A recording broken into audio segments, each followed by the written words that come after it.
in. Awesome. Thank you all so much for joining this session on transforming wellness.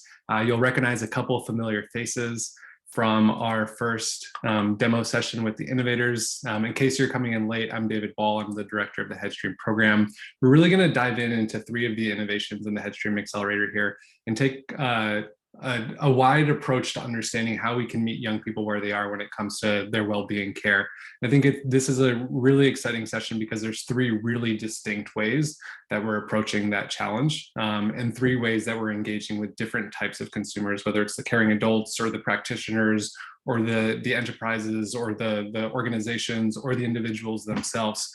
So I'll do my best to ask some prying questions. If you all have questions, please put them in the chat. I'll make sure as well to save some time at the end so that we can ask directly to the innovators anything that you're curious about. But without further ado, I would love to introduce Sarah Hill from Helium, Allison Stoner from Movement Genius, and Garang Chotsky from Violet. Thank you all so much for joining us. Before we go any further though, Sarah, would you mind just kind of kicking us off with a brief overview of Helium, and then Allison and Garang, I'll ask you all the same just so we can all get on the same page. Absolutely, like brief 15 seconds. How about 30 seconds to a minute? Sounds good. So Helium is a digiceutical. It's a drugless, non-harmful coping mechanism that seeks to provide youth and young adults, wellness practitioners, a tool in the Stress Olympics. This is the Stress Olympics. Not everyone is trained for it. How are you supposed to learn to control that stress or improve your calm or your focus if you can't actually see it? And so that's what Helium is. It's a feeling mirror. It's content, it's media that's specifically created in a way to impact your brain patterns. So you are able to see your own EEG displayed inside the screen as a firefly moving up or down. As you quiet your mind, that firefly goes up. And it can change different assets, either just on your mobile device or inside virtual reality goggles. Our products are on the app stores right now on iOS, Android, as well as Oculus. It's a free download. If you want to use a wearable, you can plug in a wearable, but it's nice to meet all of you. Awesome, thanks, Sarah. And we'll dig in a little bit more in a bit. Allison, would you mind giving everybody a brief overview of Movement Genius? Yes, thanks, David.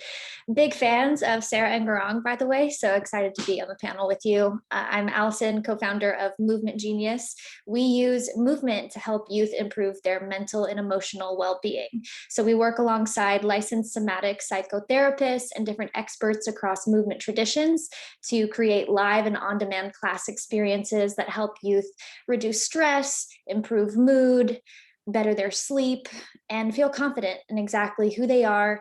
And we allow people to come as they are, no equipment needed, no high price tag, show up, whatever mood, whatever energy, vibe, feel better, and then carry on with your day. And we can chat more in a second. That's my spiel. Awesome, thanks, Allison. And Garang, passing it over to you. Hi everyone, my name is Garang. I'm the founder of Violet, and we're a B2B, we're realistically an infrastructure platform for healthcare where we partner with legacy provider networks like hospitals and with insurance companies to help people find the best doctor. In simple words, we're building a credit agency to help understand exactly what cultural competencies each physician possesses.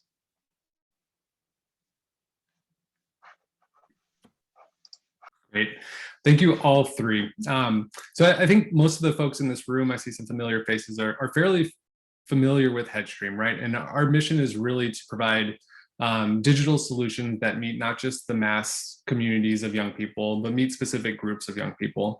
And that's going to be an experience that's going to be different for each and every young person. So I think what we were really excited about with these three innovations was the opportunity to approach that challenge from a number of different perspectives.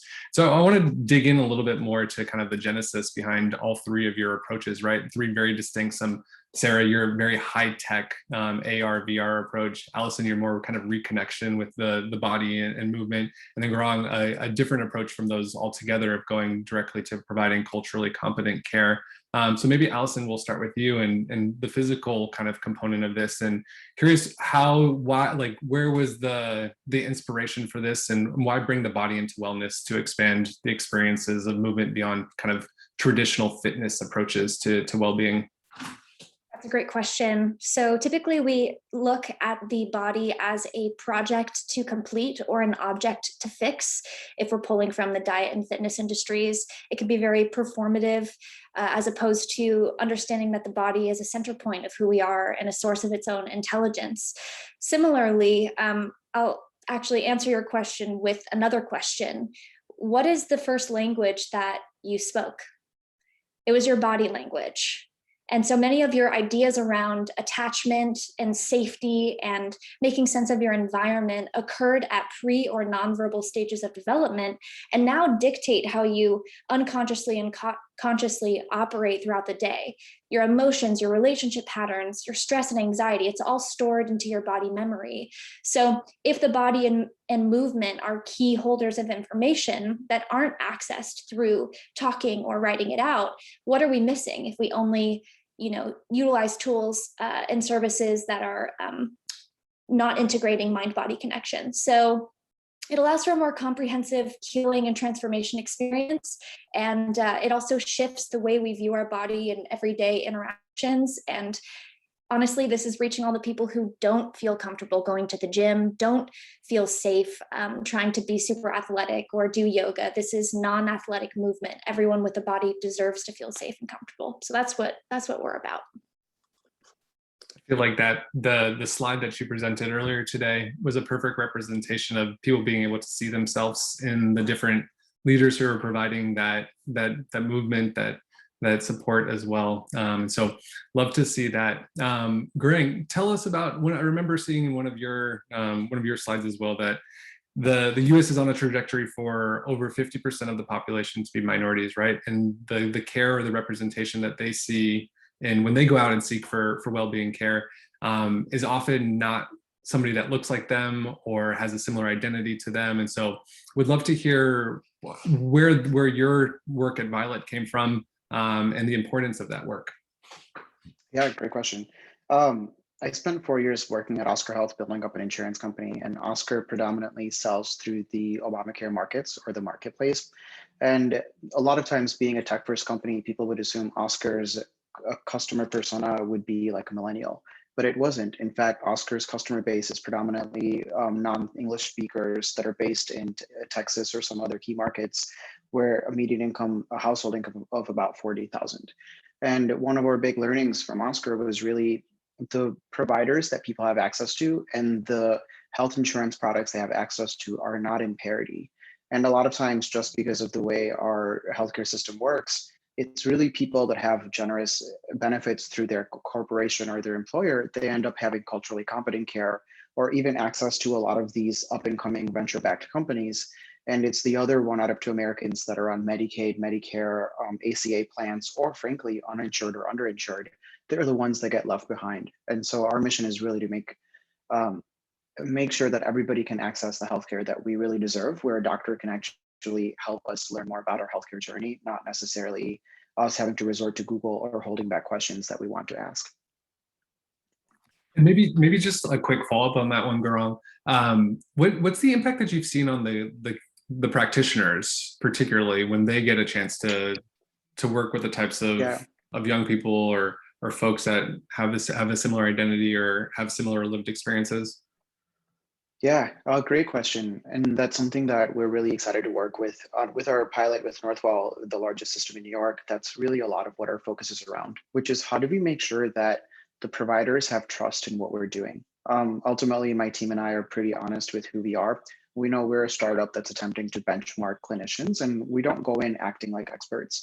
More so, we go in with, here's an objective framework that we have, but let's co-create and evolve this together. So far, what we've seen, we created a managed marketplace where we built our work with 100 behavioral health providers, and what we really saw was excitement. To share an example, we saw a provider that said, I explicitly work with Black gay individuals. And for them, it was that intersectionality that they really excelled at. And this was the first chance they were being given an opportunity to vocalize the communities they really want to serve. And so what we're excited about is continuing to bring in more providers and giving them a voice to actually work with the patients they really do want to work with. Awesome, thank you. Sarah, I have to pump you up. I feel like our most tech savvy innovation or most advanced tech product in the cohort is coming from the Midwest. And I know you always want to holler at be proudly from Missouri, and we have folks from both coasts here, but why AR, VR, and how did you kind of find this approach as a means for supporting young people with their well-being? Yeah, surprisingly, there is tech companies in the middle of Missouri, and we have the internet here, just like everyone else. And there's actually a great media belt that goes across our state that's affiliated with the University of Missouri. And ultimately, what we create is media. And why AR or VR? So AR and VR are more engaging than traditional 2D media. So a flat 2D meditation app or an audio that's been borne out in research, not just from our own research, but from other researchers as well. It's more emotionally engaging and it's more memorable, because when you're looking at it either through your phone or all around you, it tricks the brain into thinking that you're someplace else. So your eyes are seeing something, and it's telling your brain you're not in this stressful situation. You're in a waterfall, and your body responds. You know, you see people when you put them inside the goggles, or even when they're training on their mobile device, you see their body soften. They take a deep cleansing breath, and their body responds, and they think that they're there. So AR and VR are more powerful than those flat media. And then when you add feedback with our technology, you add the feedback of actually seeing, am I doing it right? Am I making progress? Am I making the firefly go up? That visual learning makes it even more engaging on top of virtual and augmented reality. So it's kind of a tier network where you have flat 2D meditation apps, you have AR, a layer above that, you have VR, and then you have AR, VR with feedback. And that's what we're trying to do with Helium, is just allow people to see their brain patterns, see their heart rate in an engaging way so that they'll want to come back to the experience. And that's been one of the rubs with youth and young adults, particularly with existing meditation apps, is that some people find traditional meditation boring because they haven't yet established that mind-body connection. Helium is a tool for establishing that mind-body connection in a visual way. What I love about all three, and you'll maybe said it directly or indirectly, but all three of these innovations address this question around access. And the question coming from a perspective of, there may be stigma in somebody's family, there may be this question around, I'm too tough to talk about my mental health. But if I'm putting on a headset, it feels almost like this is more about the technology itself. If I'm going into a movement class, this is more about a connection to dance, a connection to fitness, and through all of these pieces of innovation, the opportunity to kind of break down that barrier of access, break down that stigma around mental health as well. So love the kind of overview, the genesis, the motivation and inspiration, and the direction of all of these. I know there's a lot going on recently for all three of you. Allison, last week when we were talking, you were in the studio filming. I know, Garong, you mentioned Northwell. Sarah, I know you all just closed the big contract with the Air Force as well. Would love to hear from each of you, and feel free to jump in. Just kind of what's happening right now in your worlds and what's right on the horizon.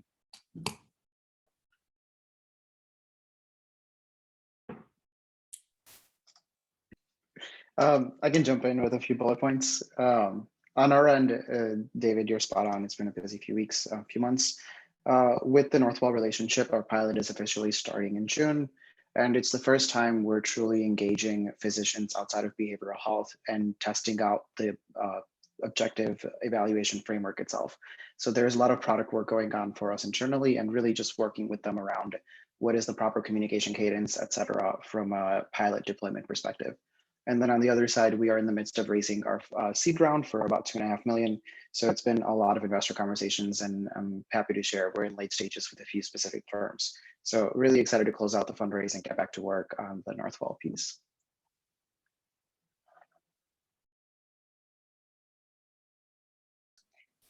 Sarah. I can go next. So they're very busy. Obviously, you mentioned the Air Force contract. That's not only for the service members, but for their families as well. Those youth and young adults are experiencing traumatic situations as well, not having that family member, in-house with them who's deployed. So we are doing a lot of work in schools right now. Those schools are returning back to the classroom and looking for mental health, drugless, non-harmful coping mechanisms. So we are selling a lot of our mental health hygiene stations, which is essentially a box that has a sanitized virtual reality headset in it, ready to go at all times. The use of our augmented reality products are taking off for people who don't want goggles or can't afford goggles. They can use those devices. We'll be announcing in a few weeks about a 5G project that we're doing. Our revenue has gone up significantly. We're having a lot of investor conversations. We've closed on 400,000, closed or committed 400,000 of our $2 million seed round. And we are releasing new experiences all the time. We have one coming out soon where you're floating through a glowing reef underneath an underwater scene. And as you quiet your mind, the further you move deeper into this beautiful reef. So constantly coming up with new content. We'll be having an event coming up in end of May where you can release your stress animal. So we're setting this jaguar out into the wild. Its name is Thunder, and you have the ability to learn to control it, and people get to interact with it inside virtual reality, meet it, learn how it operates, that kind of thing. So all kinds of great things. We're also involved in a dozen trials. We just wrapped one with nurses. And we have another one that wrapped and was published with youth and young adults talking about using helium before blood donation, so before painful procedures. Oh, y'all are so rad. Movement Genius is much younger. We're very early stages. We just wrapped production with our founding faculty, and we're doing internal testing on formats across movement categories. We're working alongside a lot of different Gen Z advisors, as well as creatives when it comes to branding, as well as content formats, as well as what they really truly need in terms of support with school and recreational activities and community building. We're going to be doing our beta launch this summer, and our waitlist is currently at 300, and we haven't promoted that yet.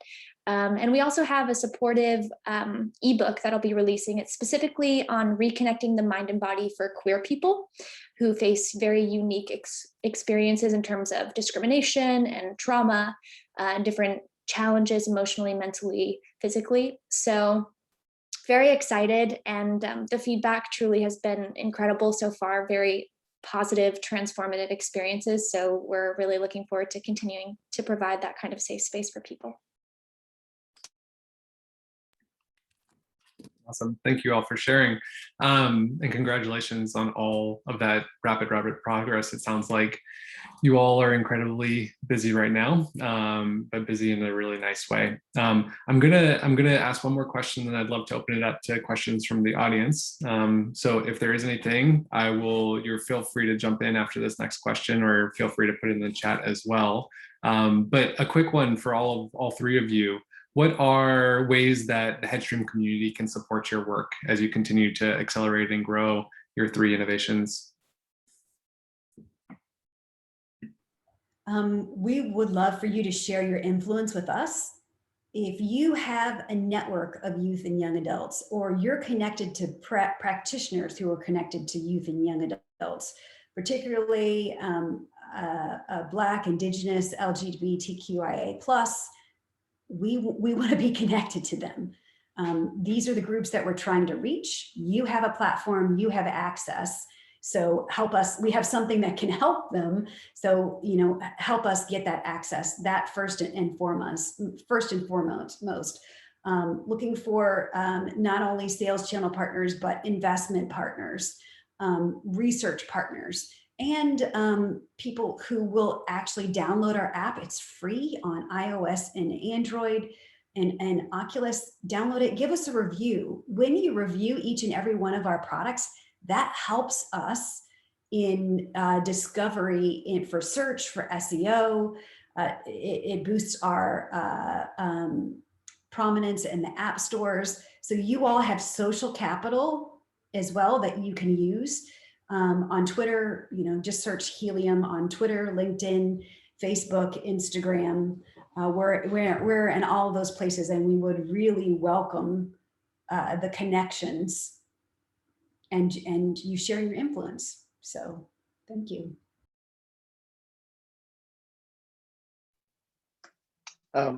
Thanks, Sarah. On our end, I would say it's something parallel.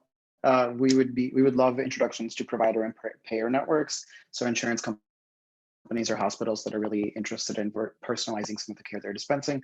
And then also introductions to relevant investors. We're always keen on building long-term relationships.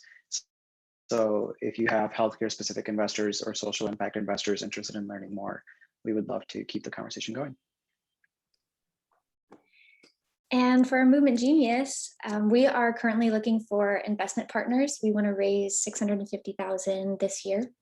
And we're also looking for 3 professional advisors that have experience in innovative and grassroots brand building with Gen Z, diversity, accessibility, and inclusive design, successful revenue development for digital services, and/or clinical research and impact expertise. And I'll drop the contact in the chat here. You can contact Movement Genius directly at hello@AlisonStoner.com.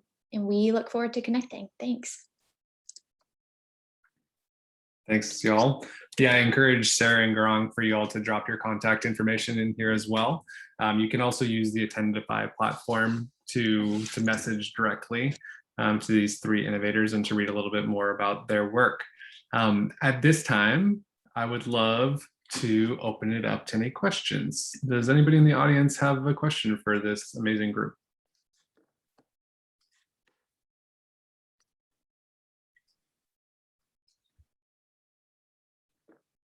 I'll ask a question, David.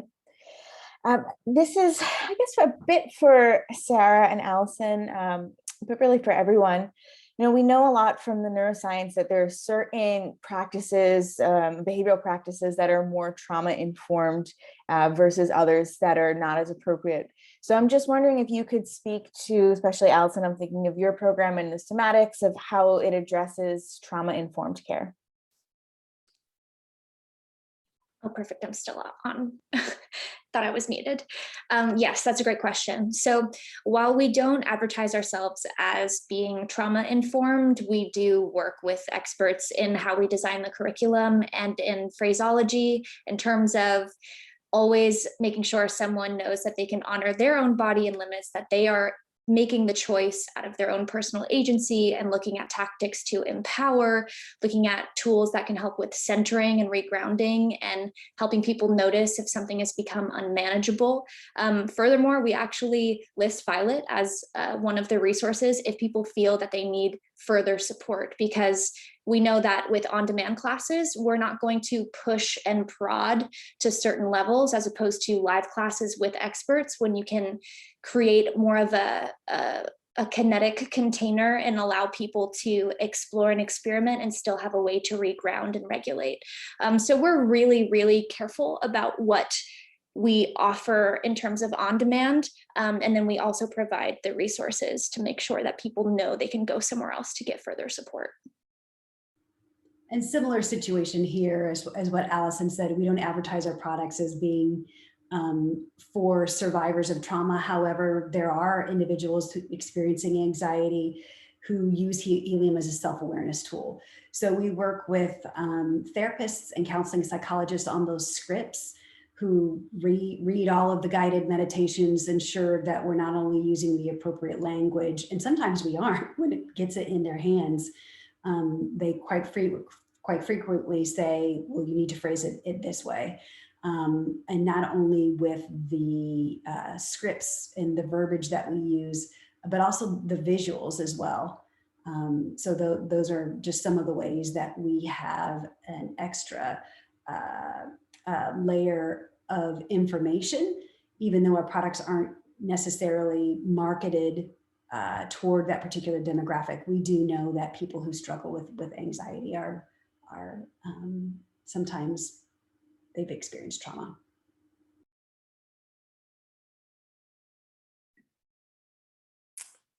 I'm so tempted to ask for another question, but I'm looking at the clock here and want to be mindful of that. So quickly, Sarah, Allison, Garang, as a big thank you to y'all, and on our way out, would you all each do 30 or maybe a 15-second just final words? What's on the top of your head? Leave us with some inspiration or a final thought. Garang, we'll start with you. I want to say thank you to everybody else that's A, participating, and B, panelist alongside me.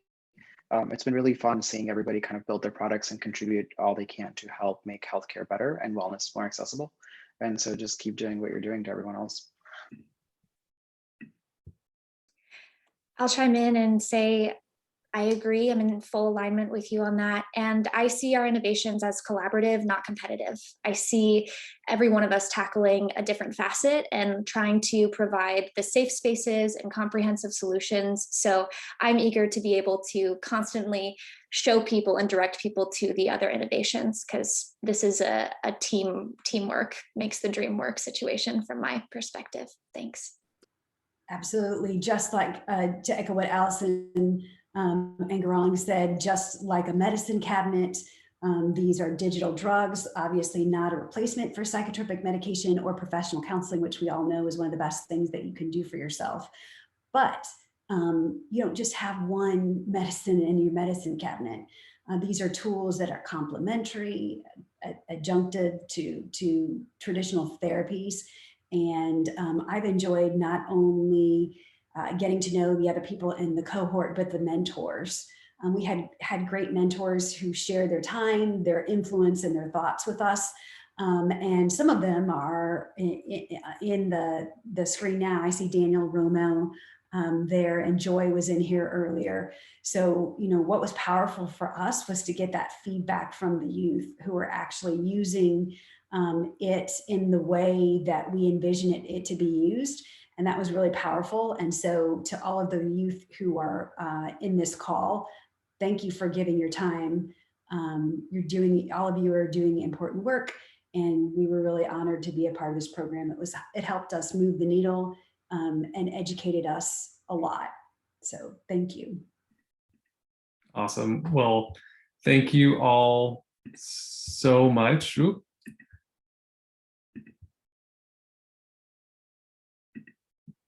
Not sure if that's going to load or not, but I'll skip that screen share and just share my gratitude for you all for the work that you're doing. I love that final note on collaboration. Love how complementary the three of your solutions are in supporting youth well-being. We only have one option for you all who are joining now for this next session, because the other session is closed because it's halfway through. So I encourage you all to stay here. We have one more Innovator session coming right up. We're going to get to meet 3 more innovators, and one final round of applause from Sarah, Allison, and Garang. Thank you all so much for the amazing work that you all are doing.